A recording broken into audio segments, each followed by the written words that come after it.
Assalomu alaykum O'zbekiston ahli. Men bu Alisher Navoiy buvani haykalini men hozir nimaga ko'rsatib tasvirga olayotganimni o'z suhbatim mobaynida sizlarga tushuntirib o'taman.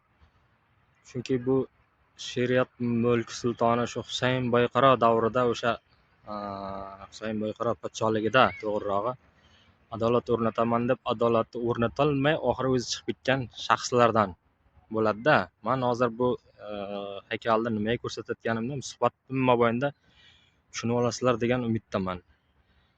Men nima haqida gapirmoqchiman? Mana 1-aprelda naqd pulni yo'q qilib, plastik tizimiga o'tish sistemasini joriy qilyapti ekan. Endi qaror, prezident qarori. Men endi o'qimaganman, o'zim bir o'rta ma'lumotli bir tushuntiribroq gapirishga harakat qilaman.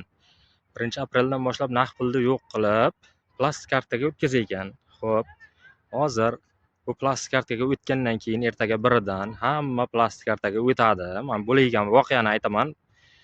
Rahmatli Islom Abdug'aniyevich Karimovning bir gapi bor edi, tarixini unutgan xalqning kelajagi bo'lmaydi degan. Bu o'zimizda shu kecha kunduzda bu o'tgan shu 2017-yillardagi bo'lgan voqeani ham aralashtirib olib o'tib ketaman. Hozir bu ertaga Xudo xolasa 1-apreldan boshlab to'liq plastik tizimiga o'tganimizdan keyin hamma o'tadi, hamma korxonalar, ayniqsa nafaqadagilar, pensiya olayotganlar hammasi plastik o'tgandan keyin bu birdaniga bo'lmaydi, ikkisi, uchi birdaniga bo'lib ketmaydi bu. Bu aytmoqchi bo'lganim 1-aprel kuni bu qaror qabullansa, 2-aprel bo'lmaydi. Bu sekinlik bilan bo'ladi. Hamma plastik kartaga o'tgandan keyin, naqd pul yo'qolgandan keyin siz yo bo'lmasa o'sha O'zbekiston xalq endi asosiy ishchi xalq demoqchiman. Do'konga borsangiz yo bo'lmasa biron joyga zapravkaga borsangiz, bu terminalimiz ishlamay boshlaydi bu. Onlayn ishlamayapti. Ana Sputnik va antenna yo'q. O'shanday bo'lyapti. Bizga naqd pul olib keling deydi. Naqd pulni izlab boshlaganingizda o'zi bankomatlarda naqd pul yo'qola boshlagan bo'ladi. Naqd pul yo'qolgan bo'ladi. Naqd pulni yo'qolishiga sabab hamma plastik kartaga o'tgandan keyin endi 2017-2016-yil avjiga chiqib ketgan, 2015-yillar avjiga chiqib ketgan voqeani aytib beraman sizlarga. 2017-yillari shunday holat bo'lib, o'shanday holatlar bo'lib 2017-yillari plastik kartani naqd qilib keling, bizani nima deydi, bankmi, qanaqadir o'shanday bir nimalarimiz tushuntirib aytolmayapman hozircha. Plastik kartani xullas naqd qilib kelishga sizni majburlaydi-da, o'zingizni pulingizni borib, o'zingizni olgan oyligingizni borib sotib olib kelishga majbur bo'lasiz. O'sha 2016-yillar, 2017-yillar avjiga chiqib ketdi. Mana Kattaqo'rg'onga borib o'z plastikamizni, oylik maoshimizni 27% dan pul qildirib keluvdik. 27% dan. Xuddi ana shu narsa takrorlanmoqchi bo'lyapti, boshqa hech nima emas.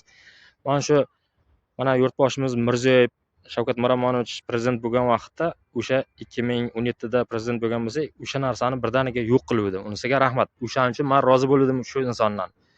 Hozir nima bo'lmoqchi? O'sha naqd pulni yo'q qilib, plastikka o'tkazib, plastikka hammani to'liq o'tkazib bo'lgandan keyin xuddi ana shu narsa takrorlanadi. Xuddi ana shu narsa takrorlanadiki, bizlar naqd pulni qabullanmaymiz. Bizga plastik kartani qabullanmaymiz. Hozir terminalimiz ishlamayapti. Naqd pul olib keling deydi. Ana shu majbur bo'lasiz, o'zingiz borasizda o'sha plastik kartani o'zingizni pulingizni, o'zingizni olgan oylik maoshingizni, misol 100 ming bo'layotgan bo'lsa, 27 ming bo'ladimi? To'lab kelasiz. 1 millionga xullas 270 ming so'm o'zim o'sha 1 millionda naqd pulni o'zimni oyligimni plastik kartamda 27% dan pul qilib kelganman. Misol 10 million bo'layotgan bo'lsa, 2 million 700 tashab kelganman. Xuddi ana shu holat bo'lgan. Hozir ana shu narsa takrorlanmoqchimi, bo'lyapti demoqchiman. Men bu gapim bilan yurtboshimiz Shavkat Miromonovichga murojaat qilmoqchi emasman. Men ayniqsa Saida Mirziyoyevaga murojaat qilmoqchiman. Saida Mirziyoyeva, sizdan iltimos, shu narsaga iltimos sizdan e'tiborliroq bo'ling. Endi meni o'zimda shunchaki fikrim.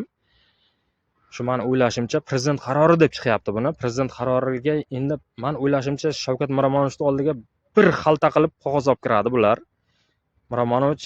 Shavkat Miromonovich qarab qaramasdan qo'l qo'yaveradimi endi bilmayman, lekin o'sha narsaga iltimos siz e'tiborliroq bo'ling. Birinchi iltimosim. Ikkinchisi, o'sha naqd pulni yo'q qilib plastik tizimiga o'tamiz, naqd pulni yo'q qilib plastik tizimiga o'tamiz degan o'sha taklif bergan amaldorni bizga bir yuzini ko'rsatsangiz, bilaylik shu insonni, bir ko'raylik. O'sha 2007da, 2016da shu haqiqatda shu narsalar shu qaysidir amaldor taklifi bilan bo'lib, ana shu endi bundaycha aytsa, tekin tomoqlik qilib o'sha xalq pulini yedi. Bu 100% kafolat berib aytaman, xalq pulini yeb bo'ldi. Endi bu yog'iga shuni taklifni bergan mana naqdni ha desa, naqd pulni sistemasini aylanishini bilmayapti ekan bular. Qancha оборот bo'lyapti O'zbekiston davlatida, endi meni kallam yetmaydi. Bunga bir o'zimizda bir yetuk olimlar bo'lsa kerak bu narsani tushunayotgan. O'sha sistemani naqd pulda amalga oshirilayotgan sistemani bilinmayotgan bo'lsa, o'sha amaldorni almashtirib tashlaylar, o'zini ishini eplab bilinmayotgan bo'lsa degan taklif bermoqchiman. Mayli, o'sha naqd pulda ham, plastikda ham yursin, lekin o'sha naqd pulda оборот qancha bo'layotganini bilinmayotgan odam bo'layotgan bo'lsa, endi bu qasddan bo'lyapti. Bu narsa men 100% kafolat berib aytaman deb o'ylayman. Endi yana bilmaymanki. O'sha narsaga aytmoqchi bo'lganim, o'sha taklif bergan amaldorning yuzini bir ko'rsating. Iloji bo'lsa chiqib rasmiy bayonot bersin. Ukajon yo akajon yo O'zbekiston xalqi, men shunday ahvolda kiritmoqchiman. Men bilolmay qolyapman, qancha pul sinda aylanyapti, qancha aylanmay qolyapti. Men unaqa niyatim yo'q deb bir iltimos shu bir chiqib aytsin, toza bezor bo'lganmiz. Ana shu men Alisher Navoiyning haykalini hozir bekor ko'rsatganim yo'qman. Bu yurtda adolat qilaman deb juda bir o'ziga nisbatan shu Alisher Navoiyning o'ziga nisbatan ko'p yomonliklar bo'lib, g'iybat boshqasi bo'lib, fisq fasodlar qilib, shu Alisher Navoiyning ketishiga sababchi bo'lgan Majniddin degan vaziri bo'ladi. O'sha vazirlardan juda qo'rqaman-da, to'g'risini aytay. Gapni ochig'i ham. Bu endi xullas chuqurroq o'ylab ko'rilayotgan narsa demoqchiman-da. Hozir gapim ham nima bo'lib ketdi, chalkash bo'lib ketdi. O'zi asabiy bo'lganimdan gapiryapman. Shu narsaga hozir eshitib 1-apreldan naqd pul yo'qolib, plastik sistemasiga o'tayotgan. Bu narsaga yo'l qo'ymanglar iloji boricha, iltimos. Shu Xudoga shukr, mana shu Marhamonov tashabbusi bilan naqd pulni endi olib, mana bankomatlar ko'payib, endi bir pul bilan muomala qilyapmiz. Sizlardan iltimos shu narsaga bir sal e'tiborliroq bo'ling. Saida Mirziyoyeva, sizdan ayniqsa juda ham iltimos qilib qolaman. E'tiborliroq bo'ling. Yana qaytarib aytaman. Endi men nima demoqchiman bu gapim bilan? Hozir men nimaga yuzimni ko'rsatmasdan gapiryapman? Hozir yuzingizni ko'rsatsangiz bizni davlatni obro'sizlantirdi deb eng yana kulgili bir bo'layotgan, bizda hozir bo'layotgan holat, siz bironta tashkilot ustidan shikoyat qilsangiz, sizni kelib tekshiradi.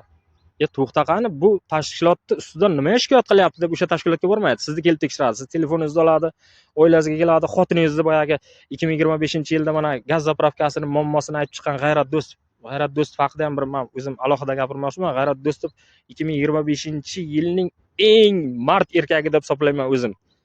Ana shu kamchilikni aytdi G'ayrat Do'stov, lekin haqqoniy haqiqatni aytdi. Hozir haqiqatni aytayotgan bo'lsangiz, men aytmoqchi bo'lganman, gapimdan chalg'imay. Sizni yuzimni ko'rsatmaganligim sababli siz murojaat qilsangiz, sizni o'zingizni kelib tekshiradi. O'sha siz murojaat nimaga bu shikoyat qilayotgan tashkilot ustidan borib tekshirmaydi-da, sizni o'zingizni keladi, son telefoningni tekshiradi, yo bo'lmasa uyingizga kiradi, ayolingizni tekshiradi. Boya xuddi shu G'ayrat Do'stov xotinini ham chiqarib gapirib, men erim bunday qiluvdi deganday o'shanga harakat qiladi. Eng kulgilisi va eng achinarlisi ham shu. O'z gapim cho'zilib ketdi, lekin yana qaytarib aytaman, oxirida yakuniy gapim shu, iloji bo'layotgan bo'lsa naqd pulni yo'q qilmanglar iltimos. Ayniqsa mana nafaqa olayotganlarga qiyin bo'ladi. Nafaqa olayotganlarga mana juda ijtimoiy himoyaga muhtoj odamlar juda qiynalib qoladi. Men o'sha narsa yillar mobaynida kuchayib ketdi. O'sha 2016-2017-yil. Men yana qaytarib aytaman, birdaniga bo'lmaydi naqd pulni yo'q qilish. Asosda kelasi oy asosda bankomatlarda pul yo'q bo'ladi, keyin boyagi terminallar ishlamay qoladi. Borib birinchidan savdo qilayotgan bo'lsangiz, terminal ishlamayapti, bizga naqd pul olib keling aka deydi. Pulingizni o'zingiz sotib olishga majbur bo'lasiz. Ana shu narsaga iltimos e'tiborliroq bo'ling demoqchiman. Saida Mirziyoyeva, murojaatim sizga, ayniqsa sizga. Endi Shavkat Miromonovich hozirgi olib borayotgan siyosatini ko'rib o'tirman. To'g'risi men u insonga juda, qanday desam, ham jonim achiydi, ham o'sha birinchi prezidentimiz rahmatli Islom Abdug'aniyevichni yuksak ma'naviyat yengilmas kuch degan kitobida ham Islom Abdug'aniyevich Karimovni yozgan bir joyi borda, gapi bor. Men eng qiyin o'zimga ishongan kadr tanlashda qiynalaman. Eng asosiysi yurtni boshqarishda qiynalayotgan narsa eng ishongan kadrni taxlashda qiynalaman. Chunki u kadrni qo'ysam, bir yil o'tmasa oyog'i yerdan uzilib, o'zini bosar tutazim bilmay, o'zini qonunlarini chiqarib boshlaydi. Menikini emas, menikiga bo'ysunmay, o'zini qonunini chiqarib boshlaydi degan joyi bor o'sha yuksak ma'naviyatda. Men shunday tushunib o'qiganman, endi bilmayman, lekin men ham yana qaytarib aytaman, bir oliy ma'lumot emasman.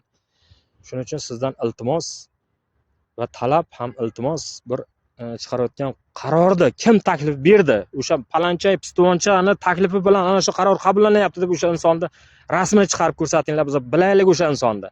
Kim bo'lsa ham qat'iy nazar, kim bo'lsa ham bo'lishidan qat'iy nazar. Yo'q, agar shu boshqa shaxsdan bo'layotgan bo'lsa, men o'ylaymanki, prezidentimiz Miromonovich bunaqa taklifni bermagan chiqar deb o'ylayman. Yana bilmadim-u, yana men tushunmayman uncha siyosiy ishlarga, lekin men o'sha boshimdan o'tkazib, qiynalib plastikamni o'zimni ishlab topgan, qiynalib ishlab topgan oylik maoshimni borib 27% dan pul qilib yeganimga achinaman. Eng asosiysi ana shu. Yana xalq o'sha narsaga yuz tutmasin demoqchiman.